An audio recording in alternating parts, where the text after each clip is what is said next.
তো বাবার মতো অভিনেতা আমি হতে পারিনি, কিন্তু প্রথম যখন আমি অভিনয় করলাম 75 সালে, আমার খুব মনে পড়ছে, বাবার কাছে মার খেয়েছিলাম। নমস্কার, এসআর প্রোডাকশনের তরফে আবার আমরা চলে এসেছি ছোট্ট একটা আড্ডা ঘর নিয়ে। আর আজকে যারা আমরা পেয়েছি না, তারা প্রত্যেককে আমরা চিনি তাকে। তার নতুন করে কোনো পরিচয় আমি দেব না, শুধু তার নামটাই যথেষ্ট আমাদের কাছে। ওয়েলকাম স্যার, মিস্টার অশোক রয়। আমরা তাকে অনেক সিরিয়ালে দেখেছি, আমরা অনেক ফিচার ফিল্মে দেখেছি, ইভেন আমরা শর্ট ফিল্মে দেখেছি, এবং উনি যেটা সবচেয়ে বড় সেটা হচ্ছে উনি থিয়েটার আর্টিস্ট। তা আজকে ওনাকে আমরা পেয়ে গেছি আমাদের মধ্যে ছোট্ট একটা আড্ডা ঘরে। তো চুটি আজকে আমরা আড্ডা দেবো ওনার সাথে এবং জেনে নেবো অনেক অজানা কথা। তো স্যার কেমন আছেন বলুন? খুব ভালো। অ্যান্ড সত্যি আজকে আপনাকে আমরা পেয়েছি আমাদের আড্ডা করে, তার জন্য আপনাকে অসংখ্য অসংখ্য অসংখ্য ধন্যবাদ। হয়তো অসংখ্য শব্দটা খুব ছোট হয়ে যাবে। তো স্যার, আপনাকে তো আমরা অনেকভাবে দেখেছি, অনেক রকম চরিত্রে দেখেছি।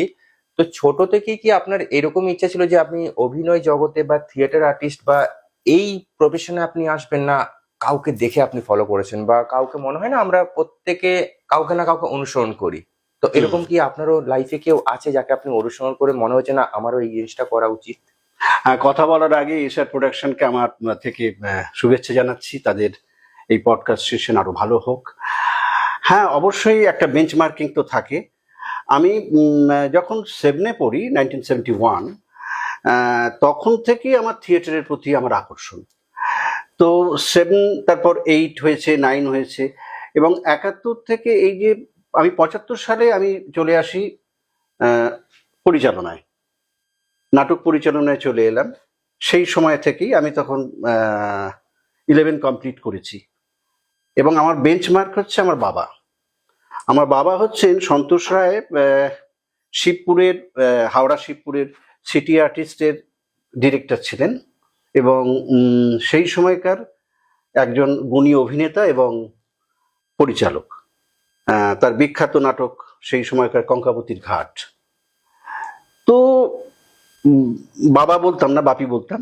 তো বাপির এই ছবি, অভিনয়ের ক্লিপিংস, মানে সেটা হচ্ছে খবরের কাগজে, সেসব দেখেই বাড়িতে থাকতো। সেগুলো দেখে আমার মন কোনোভাবে আকৃষ্ট হতো যে অভিনয় করব। তো আমার প্রথম নায়ক হচ্ছে আমার বাবা, এবং আজকে ফাদার্স ডে।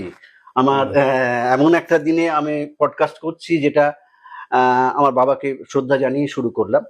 তো বাবার মতো অভিনেতা আমি হতে পারিনি, কিন্তু প্রথম যখন আমি অভিনয় করলাম 75 সালে, আমার খুব মনে পড়ছে, প্রথম দিনে এসে যে কি অনুভূতি হয়েছিল। বাবার কাছে মার খেয়েছিলাম। কেন না, থিয়েটারের স্টেজে যে ফ্রন্টাল অভিনয়, সেটা আমি ততটা জানতাম না। আমি ম্যাক্সিমাম ওই উত্তম কুমারের মতো অভিনয়, যে ব্যাক টু অডিটোরিয়াম, প্রোফাইল, এইসব করতে গিয়ে দর্শক আমার মুখই দেখতে পাইনি।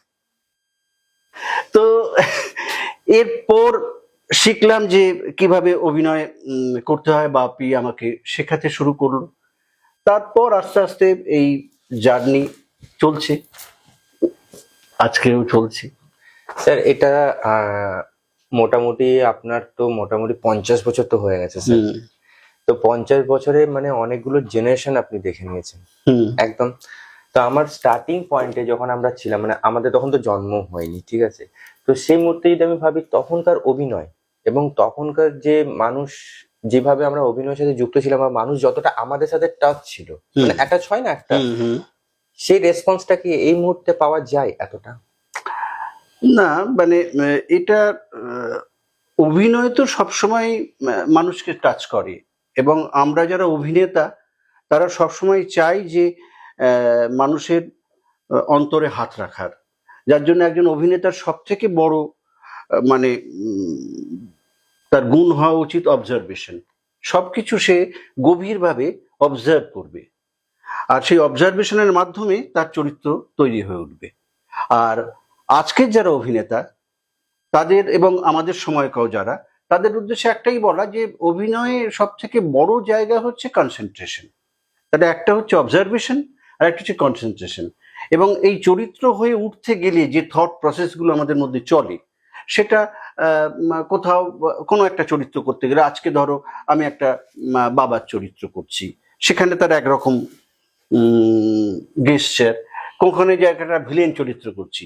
তো আমি কিন্তু ভিলেন চরিত্র করেই কিন্তু শ্রেষ্ঠ অভিনেতা হয়েছি, সেই পুরস্কার এসছে। মানে আমাকে দেখে মনে হয় না যে ভিলেন, কিন্তু আমার ভিলেন চরিত্র আমার করতে ভালো লাগে। আমি পাইনি, এখনো পর্যন্ত ভিলেন করতে পারিনি। সব পজিটিভ ক্যারেক্টারই পেয়েছি এতদিন ধরে। তো এইভাবে এখনো চলছে। স্যার এটা মানে এটা বুঝতে পারলাম যে মানুষের প্রত্যেকটা লাইফে একটা আলাদা জিনিস থাকে, একটা প্রফেশনাল থাকে, একটা আমাদের পার্সোনাল থাকে। এই যে আপনি বললেন যে আমাকে দেখে মনে হয় না যে আমি একটা ভিলেনের মতন চরিত্র, বাট আপনার সাথে আমি কথা বলে যতটুকু বুঝতে পারলাম যে আমরা যখন কোনো সিনেমা পর্দায় দেখি না কোনো মানুষ নেগেটিভ ক্যারেক্টার করছে, তো আমাদের না তার প্রতি একটা নেগেটিভ থিঙ্কিং চলে আসিস। মানে আমার মাও এখনো পর্যন্ত বলে, মানে আমরা যখন বাড়িতে হয়তো দেখছি বা কোনো ফিল্ম দেখি বা কোনো সিরিয়াল যখন আমরা দেখছি, তখন মা বলে এই মানুষটা না খুব শয়তান, এই মানুষটা না, মানে আমাদের নেগেটিভিটি করে দেয়। তো আপনার মতে কোনটা সবচেয়ে বেশি টাফ, নেগেটিভ ক্যারেক্টার না পজিটিভ ক্যারেক্টার? একজন অভিনেতার কাছে সমস্ত চরিত্রই চ্যালেঞ্জিং, সে নেগেটিভ হোক পজিটিভ হোক, যে কোনো ক্যারেক্টারই। আর অভিনেতার লোভ থাকে সবসময় একটা নতুন কিছু করার, নতুন কোনো চরিত্রে নিজেকে রূপ দেওয়ার। মানে আমি যেটা নই আমি সেটা করে দেখাবো, দ্য মেক বিলিভ, যে আমরা চেষ্টা করি নিজেকে বিশ্বাস করানোর। তো সেইটাই অভিনেতার সবচেয়ে চ্যালেঞ্জিং। স্যার আপনার কোথাও কোনো একটা ক্যারেক্টার মনে হয়েছে যে হয়তো আপনার নেগেটিভ দেওয়া হোক বা যদিও আপনি নেগেটিভ বলছেন যে সেরকম ভাবে না, করেন, সেই অর্থে নেগেটিভ সেই অর্থে করা হয়নি, বাট পজিটিভ। বলছি না, মানে আমার ভালো লাগে। আচ্ছা, নেগেটিভ ক্যারেক্টারটা বেশি ভালো লাগে ডেফিনেটলি, বাট আপনাকে আমরা পজিটিভ হিসাবে এখন দেখছি তো আমার এটাই বেশি ভালো লাগছে। হয়তো আমরা টিভিতে দেখলে ভাবো ইস এই মানুষটা খুব শয়তান, এই মানুষটা, মানে আমরা যেটা নর্মালি করে থাকি আর কি। স্যার কোনো ক্যারেক্টার আপনার এরকম মনে হয়েছে যে এই ক্যারেক্টারটা আমার জন্য খুব টাফ, বা এটা করার সময় আপনার কখনো ইমোশনাল কিছু টাচ হয়ে গেছে বা ইমোশনাল ভাবে জড়িয়ে পড়েছেন ওই ক্যারেক্টারের সাথে, এরকম কোনো ক্যারেক্টার? হ্যাঁ, হয়েছে তো অনেক চরিত্রই। মানে বিশেষ করে যেসব চরিত্র, আমি বাবা আসবেন বলে একটা নাটক করতাম একাডেমিতে বা মধুসূদনে, অনেক জায়গায় হয়েছে, কলকাতার মঞ্চে। তো আমার একদিনের কথা খুব মনে আছে। সেটা হচ্ছে যে তখন থিয়েটারে শো হচ্ছে, অনেক গণ্যমান্য মানুষরা এসছেন, দেখছেন। তো নাটক শেষ হয়ে গেছে, আমি গ্রিন রুমে মেকআপ তুলছি, একজন এসে আমাকে না ধরে হাউ হাউ করে কাঁদছে। তো আমি বললাম কেন কাঁদছেন কেন? বললে যে না ওই আসলে ওই মঞ্চে না আপনাকে দেখে আমার বাবার কথা মনে পড়ে যাচ্ছিল বারবার। তো এইগুলো প্রাপ্তি, জানো তো, থিয়েটার করতে গেলে সরাসরি দর্শকের সঙ্গে তো একটা যোগসূত্র তৈরি হয়, সামনে বসা দর্শকের চোখের সঙ্গে চোখ রেখে আমরা কথা বলি। সিনেমা আলাদা, সিনেমা অন্যরকম, তার মাধ্যম দুটো তো একেবারেই আলাদা। তো সেই জায়গা থেকে তো থিয়েটারে ওই একদম কাছের মানুষজন যেন মনে হয় খুব আপন। এবং আমি একটা চরিত্র, এবার আমি ঠিক উল্টো বলি, যে আমাদের থিয়েটারের নাট্যবেদ যাকে বলি, যে উৎপল দত্তের টিনের তলোয়ার নাটকের বেদ, সেই নাটকটা যখন আমি পরিচালনা করেছিলাম একটি দলে, তো সেখানে আমি বীরকৃষ্ণ দার ভূমিকা অভিনয় করেছিলাম, এবং সম্পূর্ণ নেগেটিভ ক্যারেক্টার, পজিটিভ একেবারেই নয়।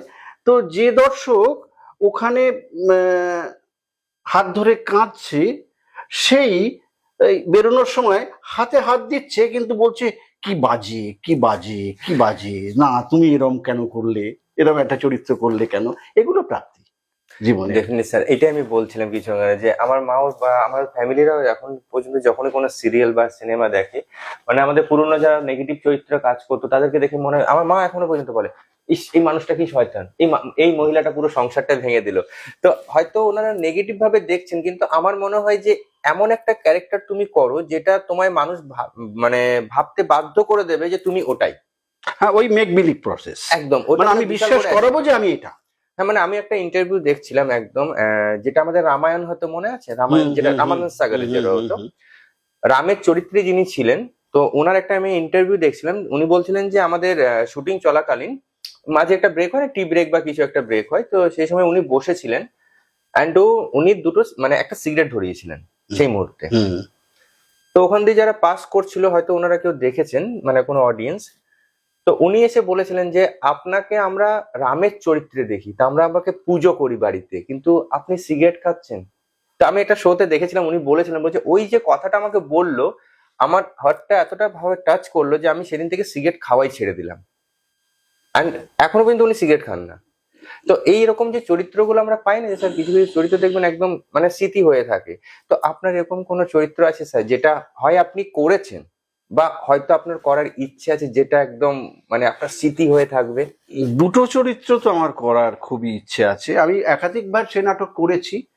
আম, ব্রজেনবাবুর লেখা, সেটা যাত্রাও হতো। মানে আমি যেহেতু ফোক থিয়েটার মানে ফোক এবং যাত্রা শিল্পের সঙ্গেও খানিকটা যুক্ত। মানে আমার যৌবনে আমি যাত্রাও করেছি, যাত্রা পরিচালনাও করেছি।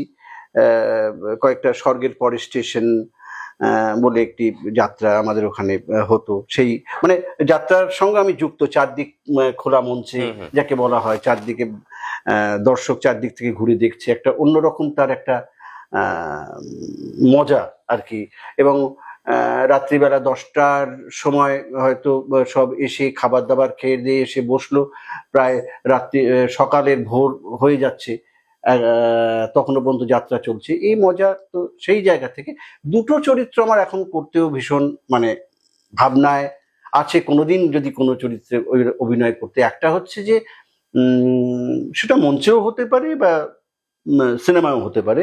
একটা হচ্ছে রামকৃষ্ণের চরিত্র, আর একটি হচ্ছে আমি এ ব্যাপারে জটায়ুর চরিত্র। স্যার একটা কোশ্চেন, এবং কেননা এই একটি খুব নামী সংবাদপত্রে একবার বেরিয়েছিল জটায়ু চরিত্রে অভিনয় করার জন্য আপনার কারকে পছন্দ, তার ছবি পাঠান। তো সেই সত্যজিৎ বাবুর বাড়িতে, মানে সত্যজিৎ বাবু তখন নেই, সন্দীপ বাবুর ওখানে আমার একাধিক ছবি গিয়েছিল জটায়ু হিসেবে। কিন্তু যাই হোক, আমার তখন বলেছিলেন যে না, আসলে সন্দীপবাবুর সঙ্গে দেখা হয়েছিল একটা অনুষ্ঠানে, তখন বলেছিলেন আসলে জটায়ুকে আমি রাখছি না, জটায়ু চরিত্রটা আর মানে যারা করে গেছেন তারপরে। তো যাই হোক, এই চরিত্রে সবসময় একটা আমার একটা ইচ্ছে আছে। আর রামকৃষ্ণ চরিত্রে একটা ইচ্ছে আছে কি, ওই যে যাপন, এই যে থিয়েটারের মধ্যে যে যাপন বা সিনেমার মধ্যে যে যাপন, ওই যে বললেন না যে রামানন্দ সাগরের ওই এতে রাম সিগারেট খাচ্ছিল বলে, ওটা যদিও পার্সোনাল লাইফ, তবুও একটা চর্যা থাকে, একদম একটা যাপন থাকে। এই যাপনটার মধ্যে দিয়ে গেলে আমি এমন মানুষকে দেখেছি, আমার পরিচালনাতেই তিনি করেছেন ওই রামকৃষ্ণের চরিত্র। তিনি ওই দীর্ঘদিন, যতদিন না ওই অভিনয়টা হচ্ছে ততদিন একটা যাপনের মধ্যে ছিলেন। মানে হব্বিষ্যি করেছেন, ওইভাবে থেকেছেন, খেয়েছেন। মানে এটা একটা দরকার। যেমন এই একটি ছবি পার বলে একটি ছবি হয়েছিল, স্মিতা পাতিল করেছিলেন। তো উনি ওই নিজেকে ইউজ টু করার জন্যে ওই খোঁয়াড়ে গিয়ে থাকতেন, নিজেকে ওই অবস্থার সঙ্গে খাপ খাইয়ে নেওয়ার জন্য। এটা অভিনেতার খুব জরুরি। আচ্ছা, যে কারণেই হয়তো উনি ওই রাম কে সিগারেট খেতে মানুষের ভালো লাগছিল না। হ্যাঁ মানে সেই সময় তো মানে ওরকম হয়ে গেছিল মানুষ, মানে তো সেইটা এটা এটা জরুরি, এটা একটা যাপনের মধ্যে দিয়ে যাওয়া একটা চরিত্রের খুব দরকারি জায়গা। আচ্ছা স্যার, যদি এরকম কোনো হয়তো আপনি রামকৃষ্ণের চরিত্রটা পেলেন, তো আপনার কি ইচ্ছা আছে ডিরেকশনটা আপনি দেবেন এরকম? আমি তো এর আগে ডিরেকশন দিয়েছি, তো অন্য কাউ ডিরেকশনে যদি করতে সবসময় ইচ্ছে করে, কারণ ডিরেক্টর হলে কি হয়, চাপ বেশি পড়ে। অভিনেতা এবং ডিরেক্টর দুটো একসঙ্গে, একদিকে দুটো কাজ ঠিক মতো সামাল দেওয়া যায় না অনেক সময়। তাতে তার জন্যই এত এই assistant director, executive director, creative director, এই যে চারিদিকে থাকে না, এই কারণেই হয় সব নজর এড়িয়ে যায় অনেক কিছু। তখন সেই চরিত্রে মন দেবো না আমার ক্রিয়েটিভিটিতে মন দেবো, মানে সেই জন্যে আমি চাইবই সবসময় যে আমি যখন অভিনয়ের একটা খুব ভালো চরিত্র করবো, সেটা একটা অন্য আমি ডাইরেক্টর অ্যাক্টর। একদম স্যার, আপনার যখন এমনি এমনি তো কোনো অনেক সময় আপনি গল্প তো লিখেছেন বা কোনো ফিল্মের স্টোরি তো আপনি লিখেছেন, তাই?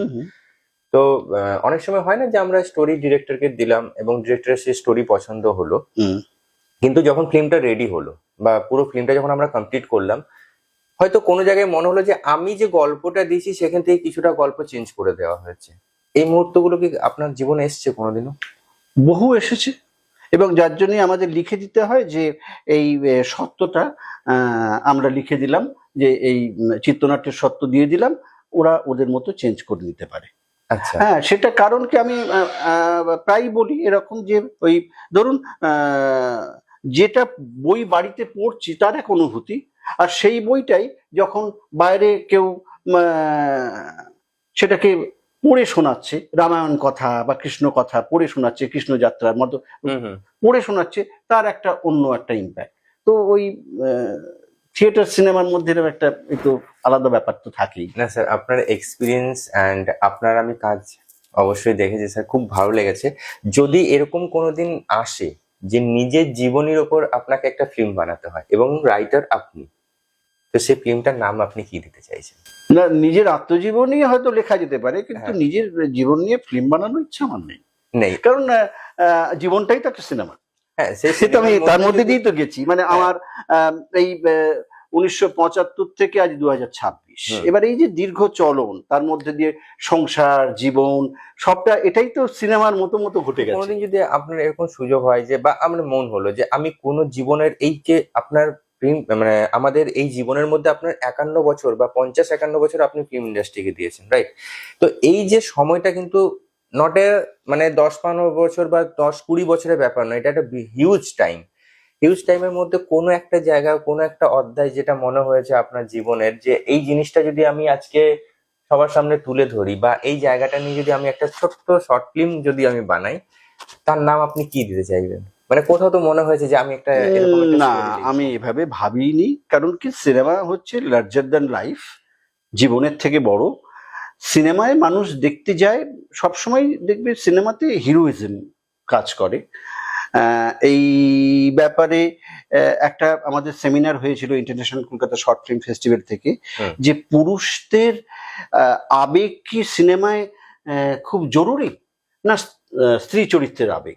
তো সেখানে আমি আমাদের একটা সেমিনার ছিল, তো সেখানে দেখা গেছে যে আমাদের এই শিল্পে, সিনেমার ক্ষেত্রে সবসময় দুটো জিনিস কাজ করে। একটা হচ্ছে বাজার, অর্থনীতি, সিনেমার একটা অর্থনীতি থাকে তো। আর একটা হচ্ছে যে লার্জার দ্যান লাইফ দেখতে মানুষ পছন্দ করে, মানে কোথাও হিরো, মানে কোথাও ওই কোট আনকোট হিরোইজম একটা লাগে।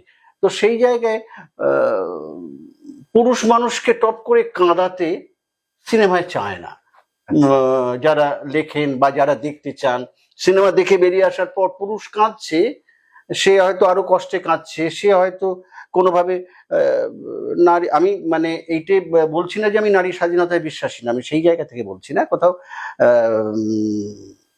পুরুষকে কাঁদতে দেখতে চায় না আমাদের দর্শকরা, সবসময় একটা হিরোইজম দেখতে চায়। যে কারণেই হয়তো, এবং আমরা সেই সেমিনারে আমরা ওই কথাই আমরা স্ট্যাবলিশ করেছিলাম, যে যার জন্যই আমার মনে হয় না যে জীবন, শুধুমাত্র জীবনের কথা সিনেমায় আসে।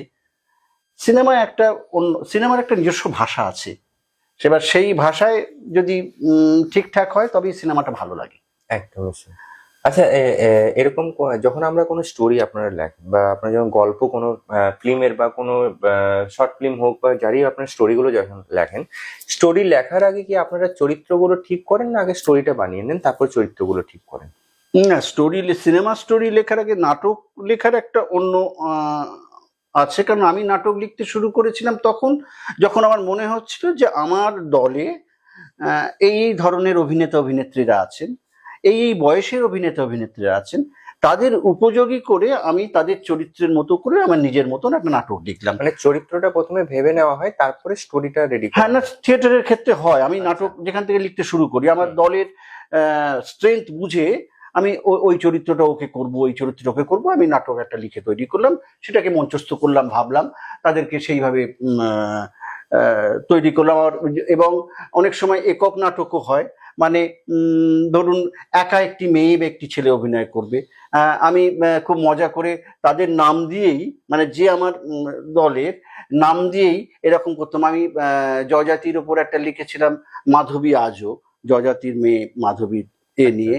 তো সেখানে যে মেয়েটি মাধবী, মানে ওই আজও করেছিলাম, তাতে সোহিনী বলে একটি মেয়ে অভিনয় করতো। তো আমি এই চরিত্রের নাম দিয়েছিলাম কন্টেম্পোরারি রোলে সোহিনী। ভাষা আন্দোলনের উপর একটা লিখেছিলাম 21শে বসন্ত, তো সেখানে করবী বলে একটি মেয়ে অভিনয় করতো, তো তার চরিত্রের নাম দিয়েছিলাম করবী। তো এইখানে এইভাবে একটা লেখার জায়গা হয়। সিনেমার ক্ষেত্রে কিন্তু আলাদা হয়, একেবারেই আলাদা। সিনেমা চিত্রনাট্য লেখার আগে আমার কাছে যেটা আসে সেটা হচ্ছে যে কত টাকার এই সিনেমাটা তৈরি হবে, হ্যাঁ, বাজেট। এই সিনেমার মধ্যে কত পার্সেন্ট ইনডোর শুট থাকবে, কত পার্সেন্ট আউটডোরে শুট থাকবে, কটি গান থাকবে, গানগুলি কোথায় কোথায় হবে, কোথায় শুট করা হবে, এই সবটা নিয়ে সিনেমাটা বাজেট তৈরি হয়। তারপর তাতে বলা হয় যে আপনার চরিত্র ধরুন এইরকম গল্পে আপনার এইরকম কোথাও চরিত্রের সংখ্যা ভাবতে হয়, তখন তার মধ্যে এইবার সেই যে গল্পটা দেখে এইগুলো ভেবে নিয়ে একটা চিত্রনাট্য তৈরি করি, যেটা বাজেট ফ্রেন্ডলি বা কোথাও, এবং অনেক সময় স্বাধীনতা থাকেও, মানে বলে যে আপনি লিখে যান, এবং পরবর্তীকালে হয়তো সেটা কাটছাঁট হয়, সিনেমাতে দেখেওছি যে আমি পুরোটা যে ছবি লিখেছি সে ছবিটা আমি পর্দায় দেখতে পাচ্ছি না, কোথাও তারা তারা কেটেছেন না, আফসোস নেই। আমি সবসময় করি যে আমার সৃষ্টি যেটা লিখেছি, লেখার পরে আমি সেটা ভুলে যাই, কারণ সন্তানের মতো সে, কিন্তু তাকে ভুলে যাই, না হলে আমি অন্য লেখাটা লিখতে পারবো না। তার প্রতি যদি মমত্ব থাকে তাহলে আমার রিপিটেশন হবে। এটা স্যার মানে আচ্ছা, আপনি প্রথম যে ফিল্মটা আপনি লিখেছিলেন, আপনি দেখতে গিয়েছিলেন ওটা যখন হয়েছিল রিলিজ? হ্যাঁ, দেখতে গিয়েছিলাম। কেমন ছিল? খুব মানে কি বলবো, ভালো। মানে আমি যে চিত্রনাট্য লিখেছি, এতদিন নাটক করে এসেছি, মঞ্চের সঙ্গে সরাসরি দর্শকের সঙ্গে কথাবার্তা বলে এসেছি, তাদের অনুভূতি নিয়ে কাজ করেছি, কিন্তু যখন ওই চরিত্রগুলো জীবন্ত হয়ে পর্দায় কথা বলছে, এবং হল ভর্তি মানুষ কখনো হাসছে আবার কখনো কাঁদছে, তো সেইটি সব থেকে বড় প্রাপ্তি, একটা অন্য জায়গায়, মানে এটা একটা আলাদা ফিলিংস। আমার আমার আমার সেই অর্থে ফিচার ফিল্ম লেখা কাল মধুমাস প্রথম ছবি, সুনীল দাসের গল্প ছিল। এটা কোন ইয়ার স্যার? বছর 15-16 আগেই হবে, 10-15 বছর হয়ে গেছে বোধহয়। হ্যাঁ, আমার ঠিক স্মরণে আসছে না। আচ্ছা, মোটামুটি মানে সে প্রথম ছবি, তারপর তো লিখেছি, অনেকগুলো ছবি লিখেছি। এবার সেই জায়গায় তো মনে হয়েছে যে ওইটা লেখার মধ্যে আমার একটা তৃপ্তি এসেছিল যে প্রথম পর্দায় লেখা হচ্ছে, আরে বাপরে, তো পর্দায় লেখা হচ্ছে মানে এই চরিত্রগুলো কথা বলছে। হ্যাঁ, এতদিন সরাসরি থিয়েটারে কথা বলেছি, এবার ওই পর্দার মাধ্যমে দর্শকের সঙ্গে একটা যোগ তৈরি করছি, এই আর কি। স্যার, আপনার এরকম কোনো একটা ইচ্ছে আছে লাইফে যে এরকম আমি একটা স্টোরি লিখবো, যেটা আপনি হয়তো ভেবেছেন কিন্তু এখনো মানে পেপারে ওটা তুলতে পারেননি? এরকম কোন একটা স্টোরি আপনার এখনো মাথায় আছে যে এরকম একটা স্টোরি আমি লিখবো, যেটা ডিরেকশনও আমি দেব, রাইটার আমি হব, আর যদি সম্ভব হয় তাহলে অভিনয় ওই চরিত্রটা বেসিক্যালি আমি করব?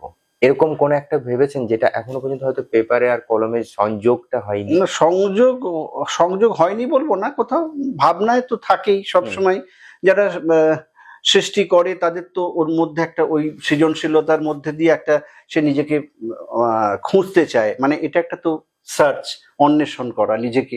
তো নিজেকে খুঁজে পাওয়ার মতো চরিত্র যদি নিজেকে বানাতে পারি, তখন তাতে অভিনয়ও করব, তাতে ডিরেকশনেরও, এবং আমারই লেখা ছবি হবে। হ্যাঁ, এগুলো তো কি বলবো, স্বপ্নের প্রজেক্ট আর কি। না মানে আমরা হয়তো একদিন না একদিন অবশ্যই দেখতে পাবো আমরা এটা, যে স্যারের নিজের অভিনয় করা এবং নিজের লেখা এবং নিজের ডিরেকশন, রাইট? তিনটে জিনিস একসাথে দেখতে পাবো।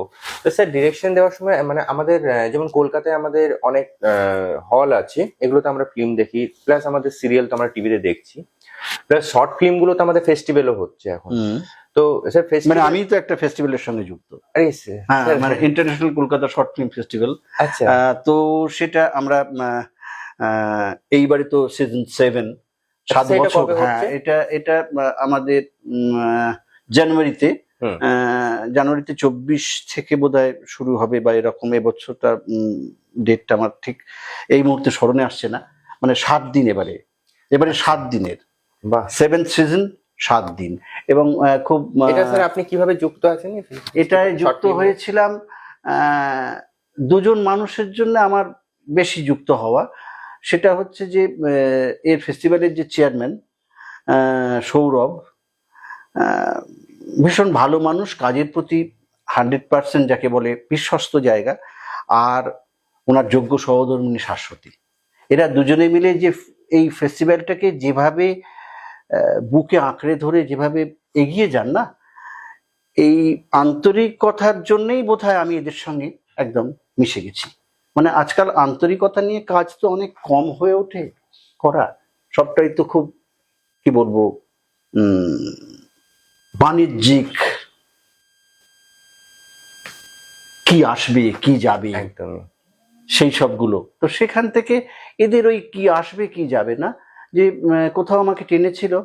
গতবারে আমরা ও সৌরভের সঙ্গে কথা বলে করেও ছিলাম, এটা হচ্ছে যে সিনে ব্রিজ বলে, যে এই যে ছেলে মেয়েরা সিনেমা তৈরি করছে, শর্ট ফিল্ম করছে, সেগুলোর তো কোনো ভবিষ্যৎ নেই, এবং পরবর্তীকালে প্রডিউসারও নেই যে কেউ টাকা লাগাবে। তো সেই জায়গায় আমরা করেছিলাম কি, যে এর মধ্যে মানে একদিকে টেবিলের ওপাশে প্রডিউসার্স এবং এপাশে ফিল্ম মেকার, তারা অপর নিজেদের নিজেদের কন্টেন্টকে পিচ করছে। আচ্ছা। হ্যাঁ, সেখান থেকে হয়তো প্রডিউসার উঠে আসছে। মানে আমাদের একটা চেষ্টা যে আমাদের দেশে তো প্রতিভার অভাব নেই, কিন্তু একদম। সুযোগের অভাব আছে। সুযোগের অভাব আছে স্যার। আচ্ছা স্যার, একটা লাস্ট আমি কোয়েশ্চেন করতে চাই আপনাকে, বিশেষ করে যে 75 থেকে 1975, এখন আমরা 2026, মানে 21st সেঞ্চুরিতে আমরা আছি। এই যে 50-51 বছর হয়ে গেল আপনার ইন্ডাস্ট্রিতে, ইয়াং জেনারেশনকে আপনি কি মেসেজ দিতে চাইছেন? খুব জরুরি এবং জরুরি প্রশ্ন। মানে তার উত্তর দেওয়াটা কোথাও দায়িত্বের মধ্যেও পড়ে আমাদের, যারা আমরা এত বছর কাটিয়ে এলাম। দুটো জিনিস আমাদেরকে ভাবতে হবে, যে আমাদের নতুন প্রজন্মের ছেলেমেয়েরা যারা অভিনয় করতে আসছেন, তাদের মধ্যে প্রথম এবং শেষ কথা হওয়া উচিত ডেডিকেশন, দ্বিতীয় হওয়া উচিত তার অবজারভেশন, অ্যান্ড তৃতীয় হচ্ছে তার পড়াশোনা সেই বিষয়ে। এই তিনটে জিনিস এক জায়গায় এলেই তার অভিনয় ক্ষমতা আরো বাড়বে, এটা আমার মনে হয়। আর আরেকটা যেটা বলার, এটা কি শেষ প্রশ্ন না একদম। আর কোনো প্রশ্ন আছে? না, ছাড়তে তো ইচ্ছে করছে না স্যার না, আপনাকে। তাহলে তাহলে এবার এবার হচ্ছে যে অভিনেতা তো তৈরি হলো, এবার শিল্পের জায়গাটা কি হওয়া উচিত। মানে যেহেতু এই যে তুমি বললে যে আমি 1975 থেকে 77, 77 থেকে 2000, 2000 থেকে 2011, 11 থেকে আবার 2026, এবং 2026 চলছে। তো আমি এতগুলো শাসনকাল দেখেছি। তো সেই কারণে একজন শিল্পী হিসেবে আমার প্রতি মুহূর্তেই মনে হয়েছে যে এক অশান্ত পরিবেশে আমরা যখন থিয়েটার করতে শুরু করেছিলাম সেই সময় 1975 সালে, সেখান থেকে আজকে পর্যন্ত এসে এখন তো অনেক অনেক সুবিধা হয়ে গেছে সবকিছু। একটা জিনিস আমি বুঝেছি, যে শিল্পের মধ্যে যেটা লুকিয়ে আছে, এবং আমিও কোথাও করি, সেই শিল্প সব থেকে ঠিকঠাক শিল্প হয়ে তৈরি হয়ে যায়, বা সেই সৃষ্টি তেমন সৃষ্টি হয় যে সৃষ্টি শাসককে ভয় দেখায়। 1975 থেকে একদম 2026, মানে একটা বিশাল বড় জার্নি স্যার। অনেক কম সময়ের মধ্যে কিন্তু আমরা অনেক কিছু ইনফরমেশন পেলাম আপনার কাছ থেকে, এবং ডেফিনেটলি এটা আমার কাছে বিশাল বড় অ্যাচিভমেন্ট। মানে আমরা যেমন আপনার কাছ থেকে অনেক কিছু অ্যাচিভমেন্ট পেলাম, প্রত্যেকটি দর্শক পেলাম, আমি পার্সোনালি কিন্তু অনেক কিছু অ্যাচিভমেন্ট করেছি। না, আমি তোমার সঙ্গে কথা বলে আমিও শিখলাম। এই শেখাটা কিন্তু খুব জরুরি, একদম স্যার, এই প্রসেসটা চলবে একদম হ্যাঁ। শেখার কোনো শেষ নেই স্যার। আর এটা আমার কাছে বিশাল বড় একটা অ্যাচিভমেন্ট বলতে পারি, পাওনা বলতে পারি, যে এসআর ইভেন্টকে আমার বিশেষ করে এরা এসআর প্রোডাকশনকে আমার খুব থ্যাংক ইউ সো মাচ, যে আমাকে এরকম একটা মানুষকে সুযোগ দিয়েছে আমার সাথে বসার জন্য। মানে বিশাল বড় এটা আমার পাওনা, একটা সারা জীবন স্যার মনে থাকবে। আর আপনি যে মেসেজটা প্রত্যেককে দিলেন সেটা আমার মাথায় থাকবে। ডেফিনেটলি আমাদেরকে এইভাবে কাজ করে এগিয়ে যেতে হবে। এবং বেশি সময় আপনার কাছে আমি একদমই নেব না। আপনার ব্যস্ততার মধ্যে যে এইটুকু সময় আপনি বের করে নিয়ে এসেছেন তার জন্য আপনাকে অসংখ্য ধন্যবাদ। আমাদের প্রত্যেক পরিবারের তরফ থেকেও আপনাকে অসংখ্য ধন্যবাদ স্যার। আপনি আজকে এসেছেন, সময়টা দিয়েছেন আমাদের সাথে, যে এই সময়টা আপনি ব্যতীত করেছেন এটার জন্য আপনাকে অসংখ্য ধন্যবাদ স্যার। আমার দর্শকদের সকলকে আমার তরফ থেকে শুভেচ্ছা। নমস্কার।